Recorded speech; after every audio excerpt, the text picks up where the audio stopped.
Cet individu se nomme Edmond Emil Camper, surnommé l'ogre de Santa Cruz ou le dévisseur de tête. Cet Américain de 2,06 m pour 160 kg est accusé du meurtre de 10 personnes, dont sa propre mère, qu'il a elle aussi mutilée et décapitée, et dont il a déposé la tête sur la cheminée de la maison familiale pour jouer aux fléchettes. Non rassasié, non content, il viola même le reste de son corps, mais continue toujours de nier ce fait. Mais Edmond n'en est pas à ses premières victimes. Ado, après s'être attaqué aux animaux domestiques de son voisinage, il tue sa grand-mère tyrannique le 27 août 1964, puis son grand-père. Le meurtre de ce dernier, dira-t-il, sera commis pour éviter que son grand-père ne découvre le meurtre de sa femme. Diagnostiqué schizophrène paranoïde, il est interné. Au cours de son internement, il a loisir à discuter avec des meurtriers et des violeurs. Il est libéré à la faveur d'une bonne conduite et par un concours de circonstances, et ce malgré l'avis de ses psychiatres. De retour chez sa mère, il s'enfonce dans la marginalisation, puis finit par commettre ses premiers meurtres le 7 mai 1972. Ses victimes, des autostoppeuses en majorité, des femmes libérées sexuellement qu'il attire dans des coins éloignés, qu'il étrangle ou qu'il tue par balle avant de rapporter leur tête en guise de trophée. Le 21 avril 1973, il tue donc sa mère et est arrêté le jour même. À l'issue de son procès, il est condamné à la perpétuité, échappant de peu à la peine capitale, celle-ci ayant été suspendue durant son jugement entre 1971 et 1974. Il purge toujours sa peine dans une prison d'État de Californie. Si le crime ne paie pas, il peut parfois s'avérer très lucratif. Cet individu se nomme Landru, Henri-Désiré de son prénom. Henri-Désiré Landru est un Français, surnommé le Barbe-Bleue de Gambé. Mais avant d'être le criminel que l'histoire aura retenu, Henri-Désiré est un enfant de Belleville. Il exerce différents métiers, il se lance dans des escroqueries de grande envergure. Pour éviter le bagne de Cayenne qui lui pend au nez, il va trouver une solution radicale pour éviter que les victimes de ces escroqueries ne puissent porter plainte et témoigner. Il invente un nouveau genre d'escroquerie, séduire des femmes seules via les petites annonces en se faisant passer pour un veuf ayant quelques économies et leur promettre le mariage. Entre 1915 et 1919, Landru entretient des correspondances avec plus de 200 femmes à qui il donne plus de 90 pseudonymes différents. On découvrira que sur les 280 noms de femmes, 10 d'entre elles ont disparu et n'ont jamais été retrouvées. Le fils de l'une d'entre elles fait partie des victimes. Son procès s'ouvre le 7 novembre 1921 devant la cour d'assises de Versailles, sans qu'aucune preuve formelle ne vienne sceller le destin de l'accusé. Les débats sont toutefois assaillis par la foule qui se presse pour l'occasion depuis Paris.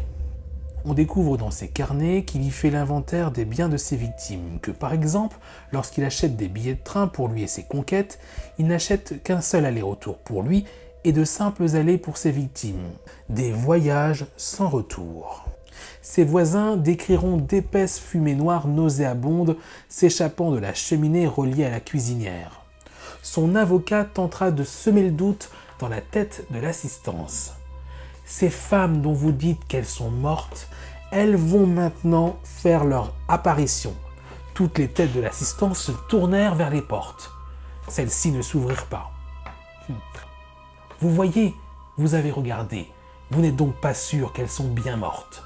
Ce à quoi l'avocat général répliquera « Toutes les têtes se sont tournées, sauf celle de votre client. » Le 29 novembre 1921, Henri-Désiré Landru est reconnu coupable de ces 11 meurtres qui lui auraient rapporté la somme de 35 642 francs de l'époque. On ne lui accorda aucune circonstance atténuante et le 25 février 1922, vers 6h05 du matin, on le conduit dans la cour de la prison de Versailles où la sentence fut exécutée sans appel. Tout condamné à mort aura la tête tranchée. Il est passé par la guillotine. La demoiselle de la mort, de son vrai nom, Hélène Vuornos, est accusée entre novembre 1989 et novembre 90 en Floride d'avoir assassiné 6 hommes d'une cinquantaine d'années et suspectée d'en avoir tué un 7e dont le corps n'a toutefois jamais été retrouvé. Son motif ? L'autodéfense. Ils auraient tenté d'abuser de ses faveurs alors qu'elle s'adonnait avec eux à ses activités de prostituée. Le 9 janvier 1991, Vuornos est arrêté de façon spectaculaire et sa compagne, Tyria Moore, est localisée et interpellée le lendemain. Cette dernière, contre une immunité judiciaire complète, scelle le destin de l'accusé. Le procès de Vuornos concernant sa première victime s'ouvre le 14 janvier 1992.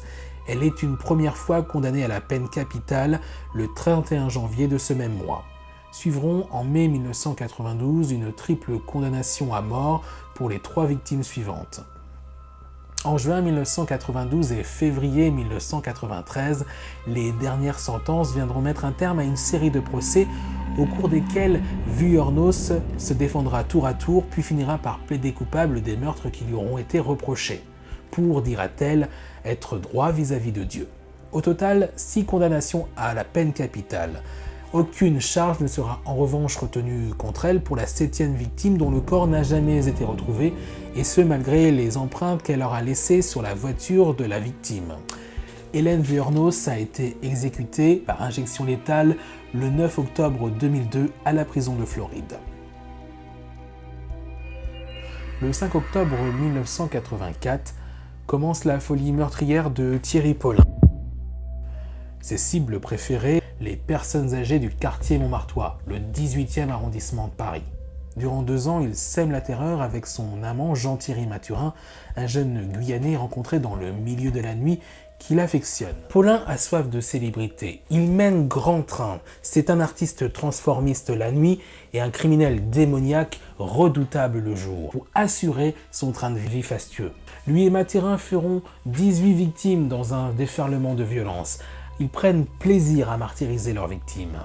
Avant d'être arrêté par un concours de circonstances, Paulin poursuivra seul un temps son aventure meurtrière avant d'être reconnu par sa coiffure particulière à la Carl Lewis, une star de l'époque.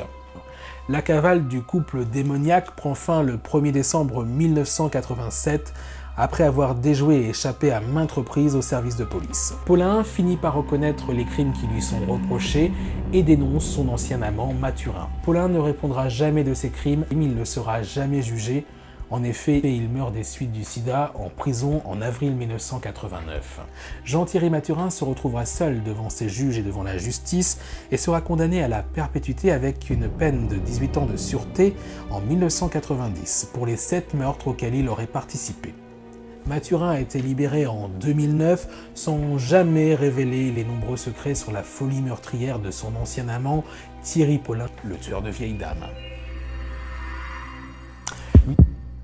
Lui, c'est Pierre Chanal, c'est le numéro 1 de ce top. Adjudant-chef du 4e régiment des Dragons à la caserne de Murmelon, il est accusé d'avoir séquestré, violé et tué plusieurs jeunes appelés ou autostoppeurs entre le 4 janvier 1980 et le 9 août 1988, des disparus en perme. Pour la Grande Muette, tous ces disparus sont tout bonnement des déserteurs de plus qui ont déserté les rangs de l'armée comme le font 6 000 à 7 000 autres jeunes appelés en France à l'époque. L'armée traînera donc à s'interroger sur les disparus de Murmelon jusqu'à ce que Chanal soit arrêté en août 1988 aux abords des voies du TGV à Mâcon. Il fut arrêté par la gendarmerie alors qu'il était en train de séquestrer et de torturer sexuellement dans son combi Volkswagen vert un jeune autostoppeur hongrois.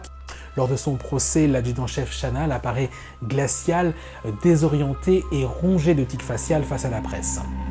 Remis une première fois en liberté en 1995, la justice le rattrape en 2003. 23 ans après la première disparition, il est donc renvoyé devant les assises pour 3 des 8 disparus. Mais un non-lieu est prononcé, faute d'éléments probants pour les 5 autres disparus de Murmelon. Mais échappant à la surveillance de ses geôliers, il se suicide à l'issue de la première journée d'audience. Il avait prévenu que quoi qu'il pouvait arriver, il ne retournerait jamais en prison. Pierre Chanal est donc présumé innocent des crimes pour lesquels il n'a pu être jugé, et ce pour l'éternité.